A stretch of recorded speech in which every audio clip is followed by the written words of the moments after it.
ಬಸ್ನ ಇಂಜಿನಲ್ಲಿ ಬೆಂಕಿ ಕಾಣಿಸಿಕೊಂಡಿರುವ ಘಟನೆ ತುಮಕೂರು ಜಿಲ್ಲೆ ಚಿಕ್ಕನಾಯಕನಹಳ್ಳಿ ತಾಲೂಕಿನ ಹುಳಿಯಾರು ಬಳಿ ನಡೆದಿದೆ. ಹುಳಿಯಾರಿನಿಂದ ಅರಸೀಕೆರೆಗೆ ತೆರಳುತ್ತಾ ಇದ್ದ ಬಸ್ನಲ್ಲಿ ಬೆಂಕಿ ಕಾಣಿಸಿಕೊಂಡ ಕೂಡಲೇ ಪ್ರಯಾಣಿಕರನ್ನು ಕೆಳಗಿಳಿಸಲಾಗಿದೆ.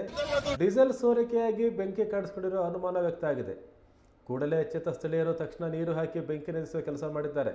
ಇದರಿಂದ ಹೆಚ್ಚಿನ ಅನಾಹುತ ತಪ್ಪಿದೆ. ಹುಳಿಯಾರು ಪೊಲೀಸ್ ಠಾಣೆ ವ್ಯಾಪ್ತಿಯಲ್ಲಿ ಈ ಘಟನೆ ನಡೆದಿದೆ.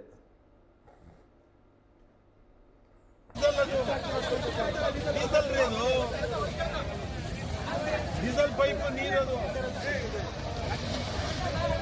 ಡೀಸೆಲ್ ಅದು ಕರೆಕ್ಟ್ ಒಳ್ಳೆ ಡೀಸೆಲ್ ಅಣ್ಣ ತಳ್ಳಬೇಕೀಗ ಮಾಡಕ್ ಆಗ್ಬೇಕಲ್ಲ ಗೇರಲ್ಲಿ ಇದ್ರೆ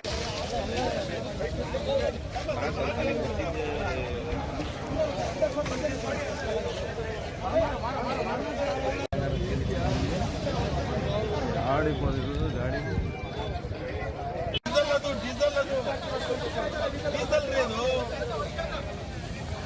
diesel pipe ನೀರದು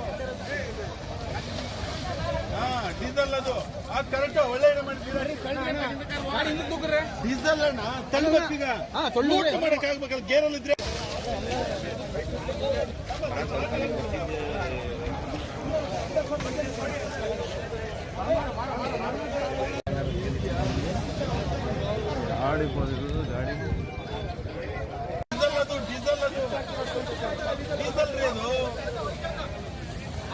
diesel pipe ನೀರದು diesel